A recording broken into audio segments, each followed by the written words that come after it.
beliau istiqomah dalam ajaran beliau hingga hari kiamat kelak. Bapak-bapak, ibu-ibu yang masalah murid, rahimahullah, mari kita awali kajian kita dengan bersama-sama membaca basmalah. Bismillahirrahmanirrahim. Yang pertama saya mengucapkan terima kasih banyak jazakumullah khairan katsiran kepada takmir Masjid Majidin, panitia kurban dari Masjid Majidin, juga para kurban, para mutawakil di Masjid Majid ini yang telah berkenan mengalokasikan sebagian daging kurban ke pesantren kami di Wonosalam, pesantren dari Wonosalam. Alhamdulillah sudah kami terima Sabtu sore dan langsung kami bagikan. Mudah-mudahan Allah membalas dengan limpahan pahala kebaikan dan keberkahan kepada seluruh jajaran takmir, kurban di Masjid Muhajirin dan jamaah Masjid Muhajirin. Amin ya rabbal alamin. Bapak Ibu yang berbahagia, pada ini kita akan membahas beberapa ayat yang saya awali dengan surat Al-Imran, ayat 21. Surat Al-Imran itu Bapak Ibu sebenarnya cara membacanya, kalau tidak ada diawali dengan surah itu bacanya Al-Imran. Karena kalau baca Al-Imran itu hanya disangka nama Ali. Kan ada sahabat Ali, Amirul yang empat Ali yang itu pakai Ali. Kalau Al-Imran itu pakai Hamzah, gitu. Ali itu artinya keluarga. Nah, jadi baca Al-Imran karena sebagai mudhof ilaih dengan kata sebelumnya yaitu surah. Surah itu Al-Imran. Tapi kalau ada surahnya, maka dibacanya Al-Imran. Nah, jadi ini agar kita tidak keliru membacanya menjadi Al-Imran pakai ain. Kalau dibaca pakai ain malah keliru. Gitu.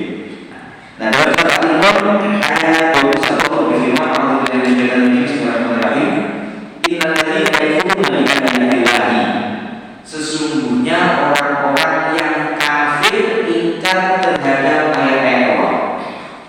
Wa yaquluna nabiyyin bighairi haqqin wa yaquluna alladziina ya'muruna bil qisti minan nasi wa basyirhum bi'adzabin alim. Dan membunuh nabi-nabi dengan cara yang tidak benar, dan juga membunuh orang-orang yang menyerukan kepada kebenaran, kepada keadilan dengan cara yang tidak benar juga. Fabasyirhum bi'adzabin alim. Maka beri kabar gembira kepada mereka dengan siksaan yang pedih. Ada beberapa pelajaran dari ayat ini Bapak Ibu yang Allah. Yang pertama, orang yang ingkar kepada ayat-ayat Allah itu biasanya digandengkan dengan kesombongan. Kenapa demikian? Orang yang ingkar pada ayat-ayat Allah itu pasti tidak menggunakan akal sehatnya.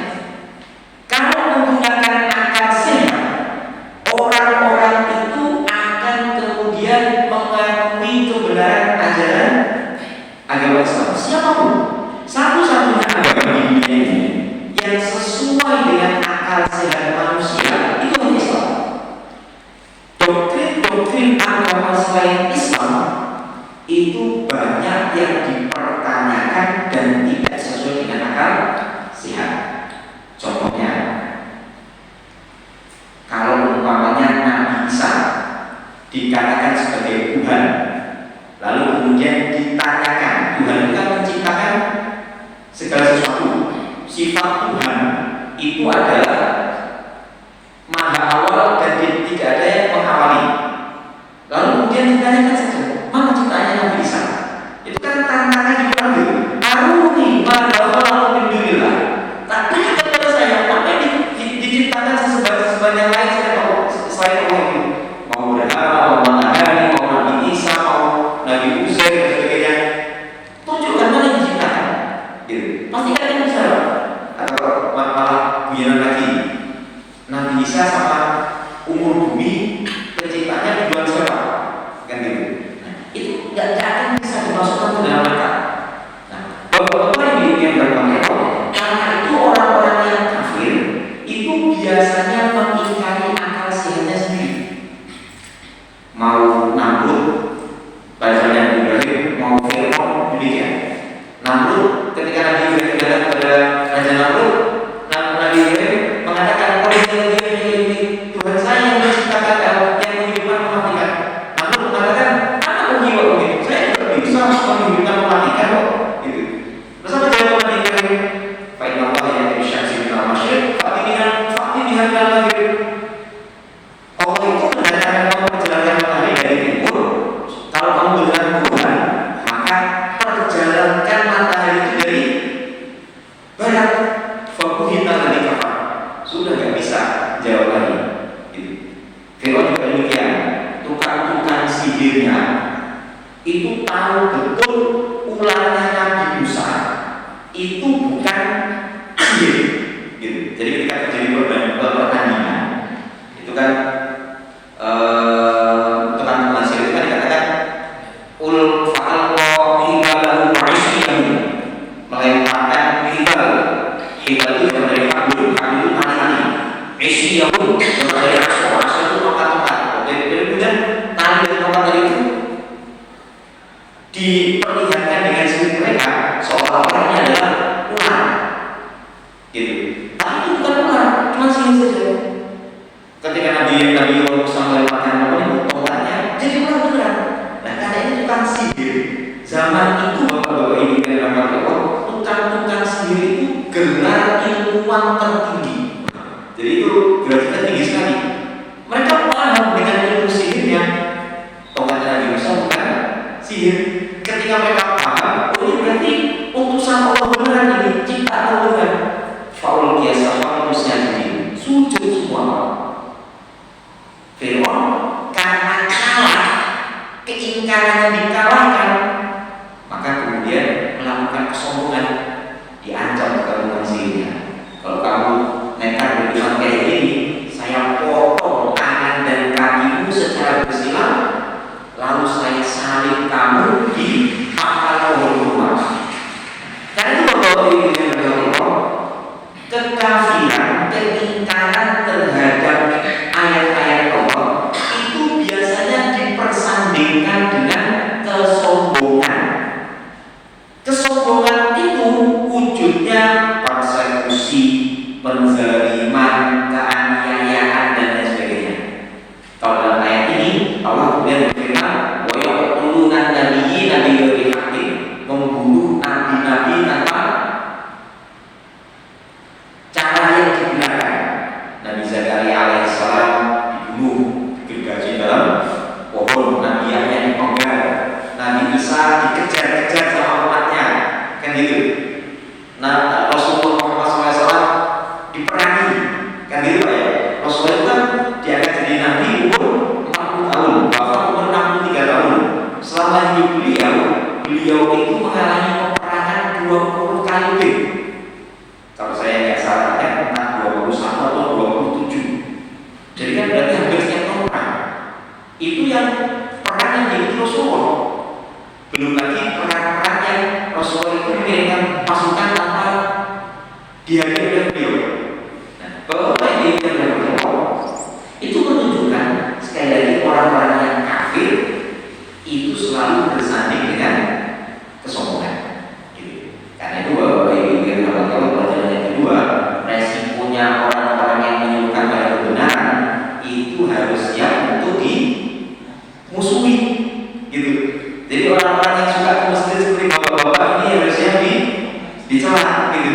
Saudara-saudara kita yang dari rumah ini yang jauh-jauh dari Pakistan datang, ini harus siap-siap dicela, gitu. Orang yang berbuat baik dan mengajak kepada kebaikan itu harus siap-siap merasakan penolakan dari orang yang diajak, gitu. Dan tidak boleh sakit hati orang yang ditolak seperti itu. Kenapa? Karena orang yang mengambil kisri mengajak kepada kebenaran itu niatnya harus semata-mata karena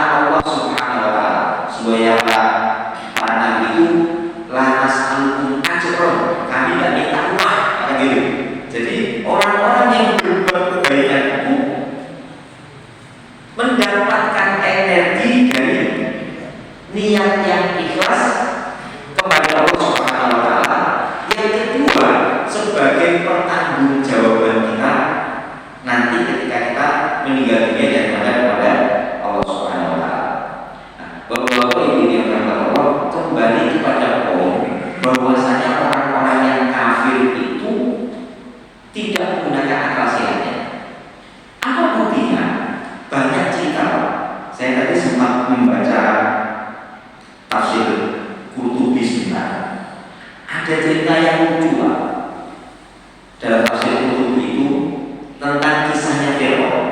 Jadi bahwa ini yang Allah pada suatu ketika Allah itu menahan aliran sungai Nil yang di Mesir itu. Masa Qurtubi kami soal al-jari fi zamani.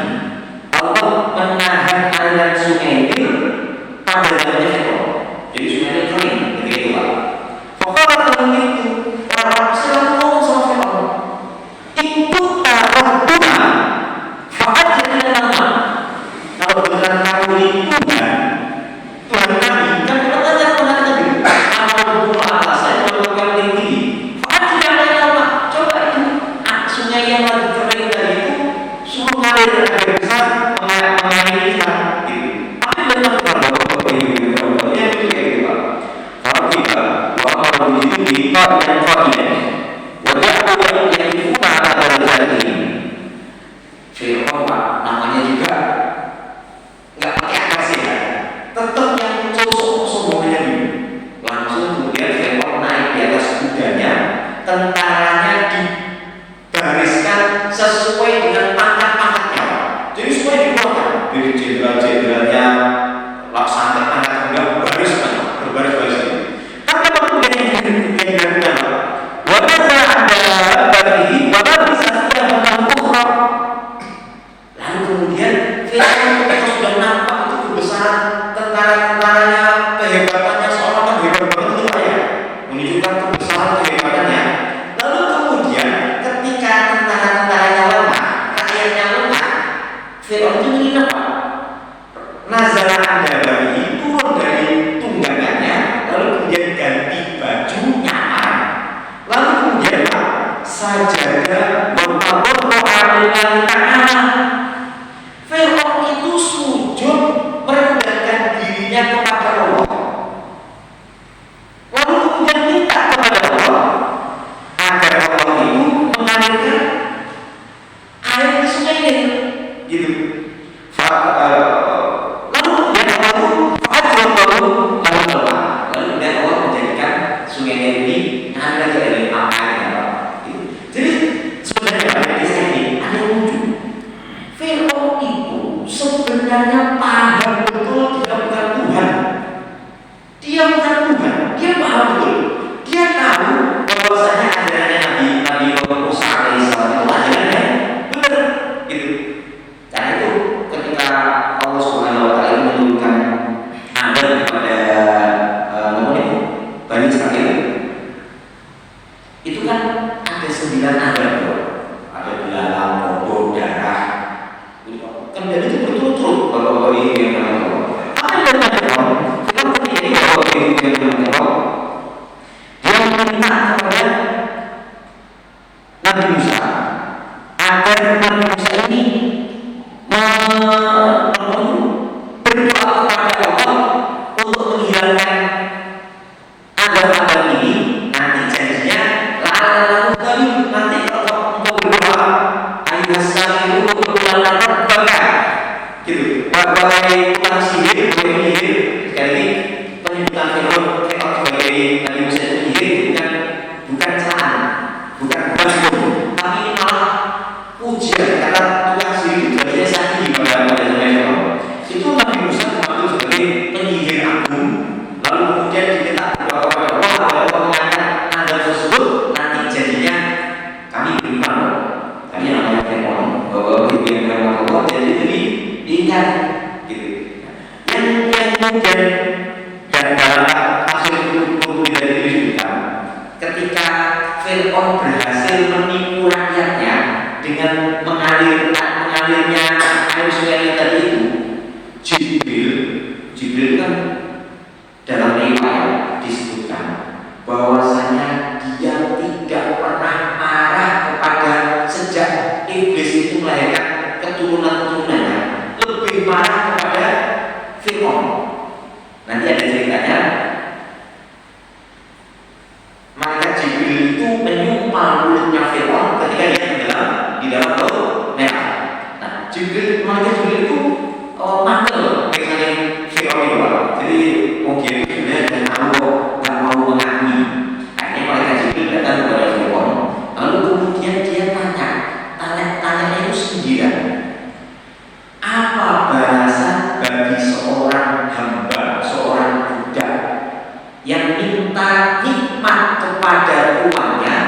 ketika kemudian tuannya memberikan nikmat tersebut, lalu kemudian ternyata dia mengingkari bahwasanya nikmat ini berasal dari tuannya, minta bayaran pada tuannya, dikasih bayaran sama tuannya, lalu kemudian si budak tadi itu mengatakan ini adalah hasil kerja saya sendiri, bukan dari tuan saya.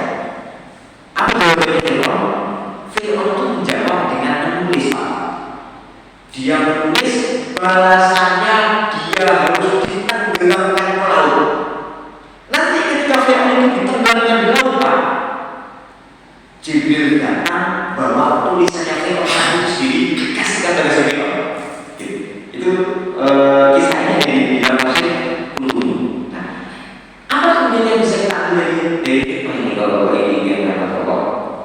Yang pertama, agar kemudian kita ini tidak terjerumus ke dalam kekafiran yang melahirkan kesombongan tadi itu, maka kita harus betul-betul membekali diri kita dengan ilmu yang bermuara kepada mentauhidkan Allah Subhanahu wa Ta'ala.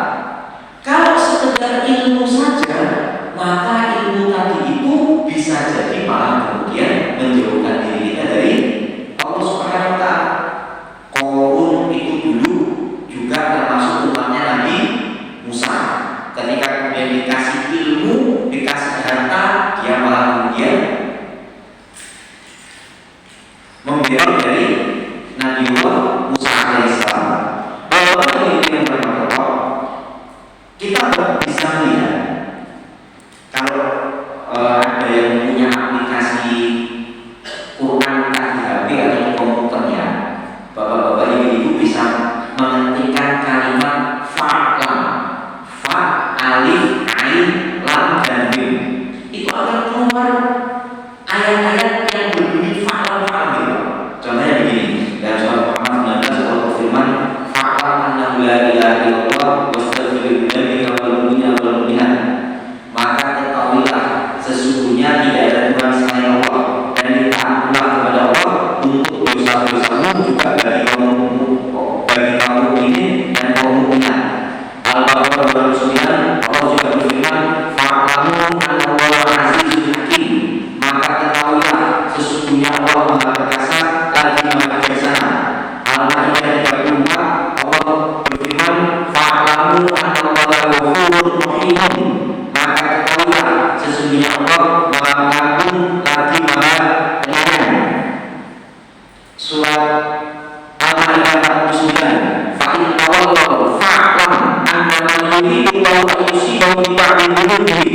Kalau mereka ini berpaling, maka ketahuilah sesungguhnya Allah hanya ingin menimpakan musibah kepada mereka dengan dikarenakan sebagian dari dosa-dosa di antara mereka.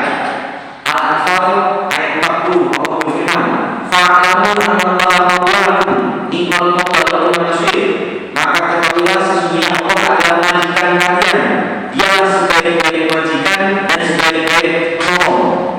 Bapak Ibu, Al-Anfal ayat 40 Allah berfirman, fa'lamu annallaha Al-Anfal itu sudah saya bacakan. Bapak Ibu, ini menunjukkan kalimat fa'lam itu satu asal kata dengan animaya kamu ilmun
umat Islam itu tersebar di banyak tempat, dan yang memeluk agama Islam bukan hanya dari kalangan orang-orang Arab, orang-orang Ajam, orang-orang Arab seperti kita, itu juga banyak yang memeluk agama Islam. Yang terjadi kalau Quran yang ketika itu belum terbukukan dengan sempurna, Quran sudah terbuka. Zamannya Umar, Quran itu zamannya Sayyidina Umar, Quran sudah dihimpun dalam satu buku sempurna, satu buku. Lalu zamannya Sayyidina Utsman bin Affan, beliau menyalin Quran tersebut menjadi 6 salinan, lalu dikirim ke kota besar. Jadi Quran yang berupa buku itu masih terbatas. Itu pun cara terbatas. Qurannya tidak ada harokatnya, tidak ada titik-titiknya. Dan bagi orang Arab baca seperti itu gampang-gampang saja.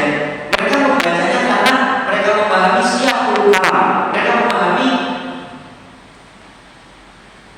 berdasarkan pemahaman terhadap kalimat. Tapi bagi orang-orang Arab ini menjadi masalah. Kalau sekarang kan kita mau baca Quran kan gampang saja. Ya tentu mesti gak bawa Quran tinggal lebih dari itu aja sudah disediakan kayak yang mau baca Quran tinggal baca juga cuma sedikit kan gitu. Nah, jadi kita harus berinteraksi harus lebih bersyukur. Zaman dulu Quran terbatas Pak, di samping terbatas nggak ada apa-apa titik-titiknya, sampai-sampai ada yang membaca surat At-Taubah ayat 2 wa adzana min Allahi yaumul hajjil akbar annallaha bari'un minal musyrikina wa rasuluhu. Dibacanya seharusnya wa rasuluhu gitu. Tapi kemudian ada yang baca wa rasulihi gitu. Nah, karena dibaca wa rasuluhu dan wa rasulihi ini bagi orang yang tidak paham itu seolah-olah video ulang titik mohon. Tapi bagi orang yang paham artinya berbeda jauh. Ketika dibaca wa rasuluhu itu artinya permakluman dari Allah ketika haji akbar sesungguhnya Allah dan Rasulnya berlepas diri dari orang-orang musyrik. Itu kalau dibaca wa rasuluhu. Kalau dibaca wa rasulihi maka artinya berbeda menjadi sesungguhnya Allah mempermaklumkan ketika haji akbar dia Allah berlepas diri dari orang-orang yang musyrik dan juga berlepas diri dari Rasulnya. Tak mungkin Allah berlepas diri dari Rasulnya. Ada yang berbeda ini seorang ulama namanya Abu Aswad Al-Ali, dia tergolong ada yang mengatakan dia tergolong sahabat kecil, ada juga yang mengatakan dia tergolong dari tabi'in. Tapi saya lebih cenderung Abu Aswad Al-Ali ini tergolong tabi'in. Abu Aswad Al-Ali kemudian datang kepada Amirul Mukminin Ali bin Abi Thalib, mengeluh, wahai Amirul Mukminin, agama bisa rusak. Kok bisa rusak? Karena ada yang membaca seperti ini seperti ini. Bayangkan kalau kemudian ayat itu tetap dibaca wa rasulihi, maka dan itu tidak benar kan? Maka segi agama rusak. Kenapa? Karena ada agama Allah itu pun bisa berlepas diri dan menolong kepada Rasulnya. Kalau kepada Rasulnya saja Allah tidak menolong, apalagi kepada kita yang manusia biasa kayak gini, yang tidak punya syarat untuk jadi nabi. Walaupun ada yang mengatakan ini ada yang bisa jadi nabi. Ini sedikit saja pakai nggak ada yang bisa jadi nabi bagi Pak. Walaupun ini yang Allah, karena itu dirasa penting untuk kemudian menegakkan ilmu dalam perkara dari bahasa. Akhirnya Amirul Mukminin memerintahkan kepada Abu Aswad Al-Ali tadi, kalau begitu kamu bikin kaidah-kaidah bahasa. Abu Aswad Al-Ali kemudian mengatakan, saya mulai dari mana wahai Amirul Mukminin? Sayyidina Ali bin Abi Thalib kemudian mengatakan, al-kalamu harfun wa ismun wa fi'lun lima ja'a naf'in. Sesungguhnya al-kalam kalimat sempurna yang bisa dipahami itu hanya terdiri dari harfun huruf, ismun isim nama, wa fi'lun dan kata kerja yang kemudian datang untuk membawa suatu manfaat yang dipahami. Contohnya Pak, kalau dalam bahasa Indonesia saya duduk di atas kursi, nah itu kalimat sempurna kan gitu. Saya harfun, atas itu juga harfun, kursi ismu juga. Nah, jadi sampai irongnya bahasa Indonesia bisa dibuat gitu. Bapak Ibu yang Allah, artinya kemudian disusunkan ilmu nahwu. Lalu kemudian setelah disusun ilmu nahwu, Quran kemudian dikasih harokat dan titik-titik. Jangan lupa harokat itu hanya berupa titik-titik saja. Ada pertanyaan menarik Bapak Ibu yang Allah. Abdul Aswad Al-Khalid itu bertanya kepada Amirul Mukminin Sayyidina Ali bin Abi Thalib, wahai Amirul Mukminin, kenapa bukan engkau yang kemudian menyusun ilmu ini? Ali bin Abi Thalib itu disabdakan oleh Rasulullah sebagai gerbangnya ilmu. Rasul bersabda, "Ana Madinatul Ilmi." Saya ini adalah kotanya ilmu. Wa Habibul Ali ini gerbangnya. Jadi Ali itu perintahnya berlebar. Berkali-kali Sayyidina Umar itu mengatakan, "Laula Ali celaka umat." Gitu. Pernah pada suatu ketika bahwa ini kisah yang masyhur yang kemudian sampai hari ini itu bahkan dipakai di dalam beberapa pegangan fikih termasuk di Indonesia dalam menentukan masa minimal kehamilan seorang wanita. Masa minimal kehamilan seorang wanita itu disepakati selama 6 bulan. Masa minimal ya Pak, 6 bulan. Jadi ada ceritanya dari seorang wanita 6 bulan melahirkan. Masa normal mereka kan 9 bulan gitu. Nah, Bapak Ibu yang kalau artinya itu Sayyidina Umar yang menjadi khalifah menghukumi dan kamu berzina karena kamu melahirkan sebelum 9 bulan. Kalau itu kamu harus zina. Wanita yang mengatakan saya tidak berzina gitu. Akhirnya datang Ali bin Abi Thalib. Lalu kemudian Sayyidina Ali mengingatkan kepada Sayyidina Umar, wahai mukminin, sesungguhnya Allah berfirman, fisol hamluhu wa fisoluhu salasuna syahr wa hamluhu wa fisoluhu salasuna syahr. Hamil dan menyusui itu selama 30 bulan gitu. Sedangkan dalam ayat yang lain Allah berfirman, haulaini kamilaini liman arada itu fardoa. Bagi yang ingin menyempurnakan susuan itu disusui selama 2 tahun penuh. 2 tahun dari berapa bulan? 24 bulan. Kalau hamil sama menyusui 30 bulan, sedangkan menyusui secara penuh itu 24 bulan, berarti hamilnya saja berapa bulan? 6 bulan. Nah, itu sebagai penghulu sekarang itu masih berpegangan kalau kehamilannya masih 6 bulan, berarti bisa dinasabkan kepada bapaknya walaupun nikahnya kecelakaan. Itu pendapat fikih. Kita tidak bisa menyalahkan. Ini menunjukkan sekali lagi cerita-cerita seperti ini menunjukkan pentingnya ilmu. Kalau kita ini kemudian berpegang pada ilmu untuk memahami agama-agama, untuk memahami agama kita, maka insya Allah kita ini menjadi umat yang berjaya. Bayangkan sekarang bahwa umat ini dibantai di depan kita oleh orang-orang Yahudi yang jumlahnya cuma 20 juta lebih. Sementara kaum muslimin, kalau tentaranya saja kumpul, bukan cuma kaum muslimin, tentaranya apa? Tentaranya saja kumpul, itu lebih dari 20 juta. Indonesia, Turki, Malaysia, tentaranya kok bukan sipilnya, itu lebih dari 20 juta. Sementara lihat orang-orang di Malaysia dibantai kayak gitu, Pak, kita tidak bisa apa-apa. Kita tidak bisa melakukan apa-apa. Bagaimana kondisi ini bisa terjadi? Sekali lagi karena kita ini memahami agama kita seringkali tanpa menggunakan ilmu, sehingga kemudian kita ini terjebak kepada ritual-ritual tanpa memahami esensinya. Dan banyak di antara umat muslimin ini yang melaksanakan sholat 5 waktu. Pasti jumlahnya sedikit. Berapa banyak yang kemudian yang melaksanakan sholat 5 waktu tadi itu memahami betul makna sholat yang diucapkan. Gitu. Berapa banyak dari kita yang memahami surat Al-Fatihah yang kita baca 17 kali sehari semalam.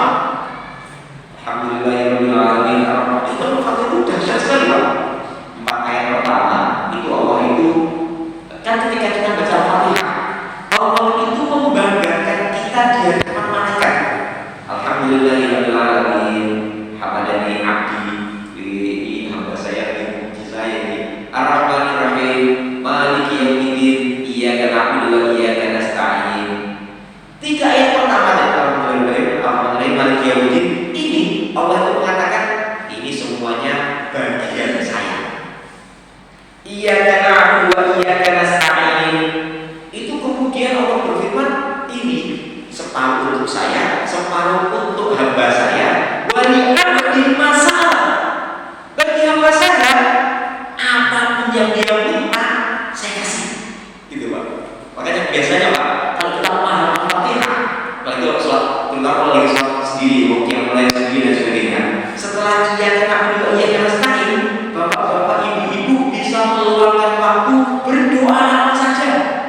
Allah itu berfirman, bagi abdi masalah, bagi hamba saya, apapun yang dia minta saya kasih. Gitu. Coba terus kita terus lagi baca Al-Fatihah. Setelah ia kena berdoa, ia kena stain, ihdinas siratal mustaqim. Ini permintaan ini Pak, bagi kita ini. Berikan kami petunjuk kepada jalan yang lurus.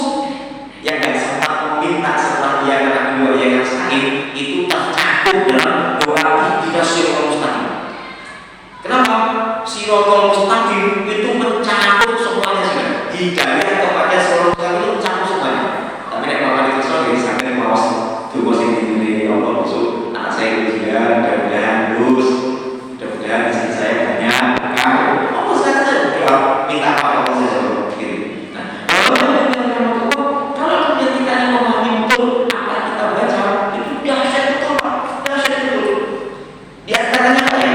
Ada ulama-ulama itu yang kemudian memulai bisnisnya itu setelah Jumatan di hari Jumat. Panjangan besok, kenapa kok mereka melakukan cara seperti ini? Karena memahami betul surat Al-Jum'ah. Fa idza qudiyatis sholatu fantashiru fil ardi. Kalau sholat sudah selesai, itu ceritanya. Ayat itu turun ketika Rasulullah itu sedang berkhutbah Jumat, tiba-tiba datang kafilah dagang. Ketika kafilah dagang datang, orang-orang berhamburan untuk kemudian menyambut kafilah dagang itu. Wa tarakuka qa'iman. Engkau ditinggalkan sendiri berdiri, gitu. Nah, kemudian Allah melarang hal itu. Jangan melakukan seperti itu. Sebagai balasannya, nanti kalau sholat sudah selesai, fantashiru fil ardi wa baqatu. Cari Allah setelah selesai sholat. Nah, ini diamalkan oleh para ulama. Mereka selesai sholat Jumat memulai aktivitas perdagangannya, gitu. Dengan keyakinan saya mengamalkan perintah Allah, gitu. Nah, kalau ini itu sebagai contoh bahwa saya mengamalkan perintah-perintah Allah, ayat-ayat Allah itu berdasarkan ilmu pengetahuan. Tetapi koridor ilmu pengetahuan tersebut tidak boleh kemudian berlaku liar. Orang-orang di barat, karena kemudian mereka itu menemukan kitab-kitab suci yang ada pada mereka, perjanjian lama, perjanjian baru, itu kemudian banyak tidak sesuai dengan akal. Mereka mengembangkan teori namanya hermeneutika. Hermeneutika itu prinsip dasarnya adalah meragukan seluruh apa yang datang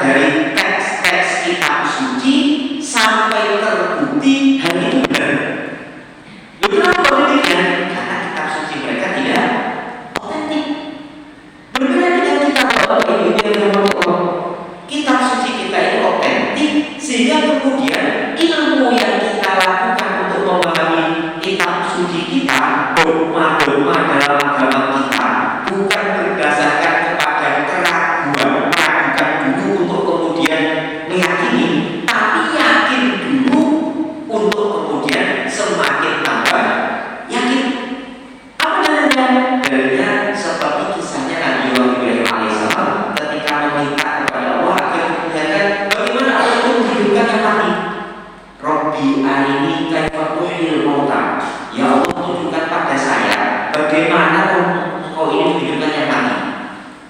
Allah berfirman, Allah tu'min, kamu kenapa enggak beriman?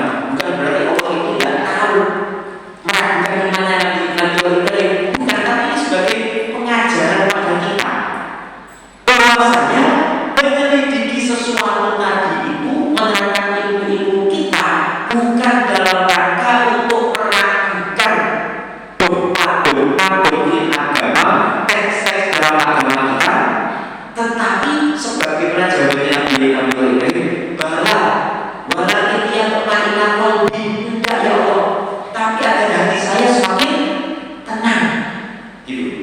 Akhirnya Allah memperlihatkan bagaimana Allah itu menghidupkan apa? Nangkap empat burung, dicacah-cacah, dicincang, dicampur, kemudian dipisah di atas empat bukit, lalu dipanggil jadi burung lagi, tempat lagi. Bapak-bapak yang dirahmati Allah, ini koridor kita berilmu dalam kerangka untuk semakin meyakini doktrin-doktrin dalam agama kita yang kalau kemudian itu kita lakukan, maka insya Allah kita akan kemudian mencapai kejayaan. Kita ini kan sebenarnya posisi kita sedang dalam posisi untuk mencapai kejayaan. Gitu. Perhatikan Pak, malam itu di puncak kegelapannya tidak ada lagi setelah kegelapan itu selain terbit fajar. Ini kan umat ini lagi tenggelam betul dalam keterpurukan coba. Di mana-mana dizalimi, kita umat terbesar di Indonesia, bahkan kemudian untuk menyatakan beberapa hal terkait apa yang terjadi dalam agama kita saja, kadang-kadang kita dicurigai dan sebagainya. Bahkan kemudian yang terakhir nih Pak, kita ini kuantitas kita besar, Indonesia ini kuantitas kita besar Pak, tapi ketika kemudian kacau jemaah haji kemarin, kita nggak bisa dapat apa-apa. Jemaah haji terjadi kan dari Indonesia sama Pakistan, dari saudara-saudara kita Pakistan. Jadi jemaah haji terjadi itu masih kalau dari Indonesia masih Pakistan. Cuma ketika kacau kemarin seperti itu seolah-olah helpless, nggak ada yang bisa dilakukan. Kita hanya besar dari sisi kuantitas Pak. Nah, insya Allah besar dari sisi kuantitas yang kemudian banyak terpuruk seperti ini, maka ini sebenarnya jalan sebentar lagi untuk mencapai kejayaan. Dari mana dalilnya? Membuatnya banyak Pak. Nanti pasti sebentar lagi semakin kacau, terjadi kemudian malhamah kubro, orang besar, ada bukhon dan sebagainya, lalu kemudian al-mahdi muncul, lalu kemudian Islam berjaya lagi, lalu kiamat, kan begitu. Nah, kalau ini yang dapat Allah, apa yang kita sampaikan seperti ini itu untuk kemudian menjadi penyadaran bagi diri kita.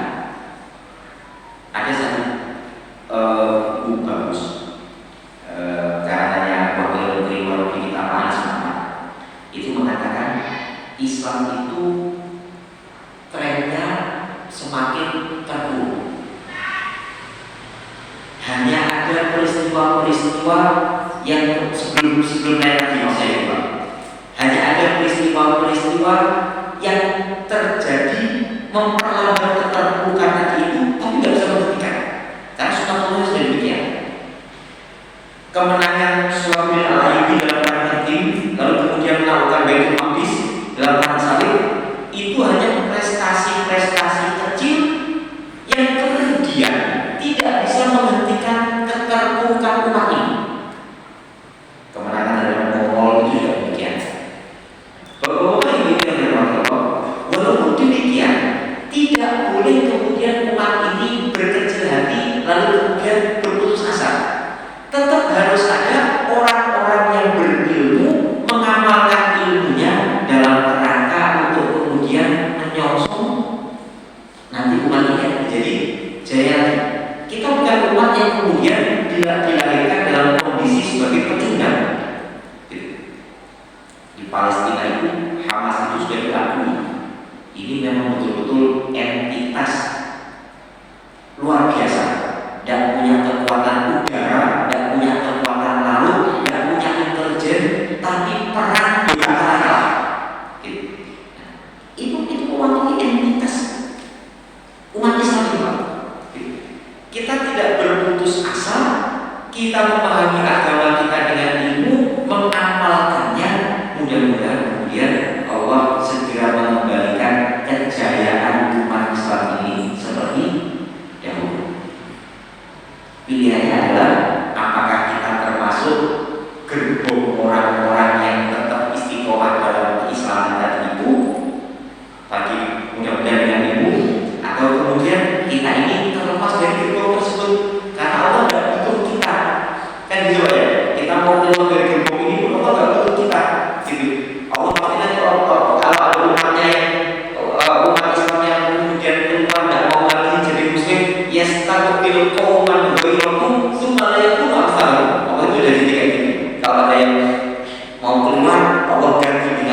Boleh. Saya bertanya. Silakan. Tentang kita dalam menuntut ilmu, dalam kita berjalan di atas ilmu dalam masa-masa sekarang ini. Ustaz katakan tadi dalam rangka menyusun kejayaan Ustaz. Nah, kemudian kondisi kita dalam hal ini terbesar kita di Indonesia. Memang lesu dalam hal giro semangat dalam kita menuntut ilmu. Apakah itu karena sudah berdalil karena nubuah bahwasanya Islam itu besar tapi bagaikan buih di lautan? Bolehkah kita berdalil tentang itu? Ataukah kemudian kita harus memberikan motivasi semangat meningkatkan giro? Kalau sudah begitu, dalam berangkat dari mana kita untuk meningkatkan semangatnya umat muslim untuk meraih ilmu itu? Karena kebanyakan umat muslim ini dalam menuntut ilmu, terutama ilmu Allah, ilmu agama, enggan, boleh katakan malas Pak. Nah, kita bagaimana menumbuhkan giro semangatnya itu? Berangkat dari ilmu apa? Apakah ilmu ketauhidan, atau ilmu fikih, atau ilmu syariat, atau ilmu Al-Quran, ilmu baca Al-Quran, dan seterusnya? Mohon penjelasan. Baik, ini pertanyaan bagus sekali. Terima kasih, Ustaz Aziz. Jadi begini, nubuah-nubuah yang disampaikan oleh Rasulullah kepada kita itu tidak dalam rangka melemahkan kita. Semacam beriman. Salah satunya Rasul itu pernah menubuahkan, andai besok ada kiamat dan di tanganmu ada biji kurma, tanam biji kurma tersebut. Itu kan menunjukkan dan kurma itu Pak ditanam sampai berbuah panjang sekali masa-masanya. 10 tahun dia baru berubah kurma itu Pak. Itu menunjukkan Rasulullah itu mengajarkan optimisme dan nafas yang panjang untuk kemudian berjuang di jalan Allah Subhanahu Wa Taala. Nah, Bapak ini yang Allah. Pertanyaannya adalah dari mana kemudian kita ingin belajar ilmu-ilmu yang bisa mendekatkan diri kita kepada Allah Subhanahu Wa Taala? Sebagaimana kita ketahui, ilmu-ilmu Subhanahu Wa Taala banyak sekali. Bahkan kemudian cabang-cabangnya pun juga banyak. Ilmu Al-Quran itu bisa ada tafsir dan usulnya, lalu ada ilmu qiraatnya, lalu kemudian tajwid dan sebagainya. Bahwa ini dia Allah, maka yang paling gampang dilakukan adalah kita mempelajari ilmu tersebut sesuai dengan apa yang paling kita butuhkan dalam beragama. Saya belum bisa sholat, kalau begitu belajar sholat ini.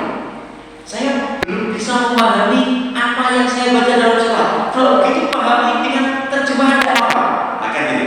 Jadi kuncinya mempelajari apa yang kemudian kita butuhkan terlebih dahulu.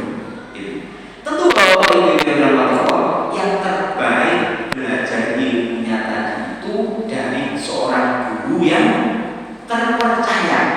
Sekali lagi dari guru yang terpercaya. Karena kalau bukan dari umpamanya belajar sendiri, maka bisa terjadi salah memahami suatu ilmu.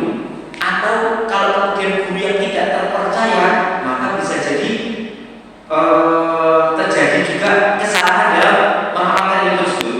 Apa ciri guru yang terpercaya? Disebutkan dalam surat Yasin. Ittabi'u man la yas'alukum ajran wa hum muhtadun. Cirinya ada dua. Yang pertama, ciri-ciri yang pertama itu diakhirkan. Dia mendapatkan hidayah. Bagaimana mendapatkan hidayah itu? Gampangannya dia menjalankan syariat-syariat agama. Yang kedua, dia bisa jadi tidak meminta upah. Bagaimana kalau ada guru yang meminta upah? Ada apa? Yang penting dia mendapatkan hidayah. Gitu. Berkahnya Bapak Ibu yang dirahmati Allah, ilmu tersebut langsung diamalkan. Berkahnya adalah paling tidak kita memahami segala sesuatu. Contohnya begini Pak. Saya ketika masih aktif jadi guru, hampir setiap majelis akad nikah yang saya hadiri itu ada namanya mahal qiyam. Gitu. Bapak-bapak pasti juga pernah ada yang mengalami ketika sudah selesai akad nikah, penyerahan mas kawin, dibacakan sholawat. Sambil membacakan sholawat, orang-orang berdiri. Kenapa orang-orang berdiri Pak? Saya tanya. Kenapa? Ya, karena diajaklah untuk berdiri, Pak. Sebabnya tadi itu Pak. Sebabnya berdiri adalah karena ada keyakinan bahwasanya ketika sholawat Nabi itu dibacakan, maka Rasulullah itu hadir. Gitu. Rasulullah hadir. Nah ini akan jadi perdebatan lagi. Kayak apa? Bahwa saya tidak percaya ya. Gitu. Saya pun juga tidak percaya itu Pak. Gitu. Tapi bapak-bapak ini dan saya tidak mengamalkan kecuali ketika di mantan-mantan itu Pak. Gitu. Tetapi mereka ada dalilnya. Ada dalilnya. Hadis riwayat Imam bilang gitu. Walaupun hadisnya juga hadis yang lemah, tetapi karena ini bukan termasuk pokok-pokok perkara dalam agama, dan hadis yang lemah itu tidak serta-merta ditolak. Hadis yang lemah itu tetap saja dia ini sabdanya Rasulullah. Cuma kalau sudah kayak gini bapak-bapak ibu yang dirahmati Allah, kita kemudian menggunakan ilmu kita yang tidak mengamalkan mahalul qiyam bisa kemudian tetap berdiri dengan niatan ihtiraman wa tabshiran, menghormati yang mengamalkan mahalul qiyam tadi itu juga menimbulkan rasa gembira timbangan gegeran. Nomor tadi gegeran ketika kemudian mahalul qiyam orang sing orang yang mahalul qiyam tetap nunggu jauh dari kayak gitu. Kowe kok sombong men. Selawat Nabi dibaca orang gelem ngadeg. Lah daripada kemudian gegeran kayak gini, Pak. Kenapa kok harus jadi gegeran? Karena mengamalkan agama tanpa ilmu. Orang kalau mau dimakamkan, ada yang mengadani, ada yang mati. Betul nggak Pak? Ada yang kadang-kadang nggak mengamalkan, tapi ada juga yang mengamalkan. Kalau kemudian kita ini tahu ilmunya, maka kita akan tahu memang ada dasarnya juga kok. Dalam kitab-kitab fikih ada periwayatan seperti itu. Yang celaka Pak sekali lagi, ketika tanpa ilmu mengamalkannya. Di daerah saya Pak di Molosa, saya lagi mendekati Pak Lutfi, karena ketika dia adzan dan qomat ketika jenazah dimasukkan itu produk aneh, adanya normal Pak. Qomatnya yang setelah qomat yang biasa, qodoko yaumul qiyamah, qodoko yaumul qiyamah. Kalau kita kan qomatnya qomat sholat gitu Pak. Nah ini qodoko yaumul qiyamah. Dari sisi bahasa tidak diterima karena qodoko itu huruf, ko itu kan tidak ada artinya. Mungkin maksudnya qomat yaumul qiyamah gitu. Qomat yaumul qiyamah. Tapi sebenarnya jangan qomat tapi qomat. Karena yaum itu menggunakan saya qodoko yaumul qiyamah. Cuma kalau kemudian dipahami juga seperti yang mungkin seperti itu, apa ya, kematian itu merupakan kiamat. Wah ini juga bedanya, kematian itu dan kiamat kecil. Nah kalau sudah memahami seperti itu Pak, gampang kita meluruskannya gitu. Nah bapak-bapak ibu yang dirahmati Allah sekali lagi, itu pentingnya memahami secara ilmu. Akhirnya kita tidak gampang untuk saling menyalahkan, sekaligus kita gampang untuk merasa diri Pak. Gitu. Ini kadang-kadang Pak, kita harus hati-hati juga. Ini saya mengingatkan terutama diri saya sendiri Pak. Al-Fatihah itu rukun dalam sholat. Yang jadi imam wajib Fatihahnya dibaca sempurna. Contohnya Pak, kalau ada yang membaca iyyaka na'budu wa iyyaka nasta'in, berarti dia bacanya benar. Iyyaka dibaca ada tasdidnya. Tapi kalau kemudian dibaca tanpa tasdid menjadi iyyaka na'budu wa iyyaka nasta'in, artinya keliru betul. Kenapa? Iya itu artinya bau syamsi, cahaya matahari. Sehingga kalau banyak pasangan terjemahan iyyaka na'budu wa iyyaka nasta'in, artinya kepada cahaya mataharimu kami menyembah dan kepada cahaya mataharimu kami minta pertolongan. Kalau sengaja menghilangkan tasdid, dia paham ilmunya, hasilnya baca iyyaka na'budu wa iyyaka nasta'in, tapi sengaja menghilangkan tasdidnya, maka pertama sholat jamaah sholatnya nggak sah. Kalau jamaah nggak sah kabeh. Yang kedua orang ini keluar dari agama Islam. Bayangkan Pak, karena sengaja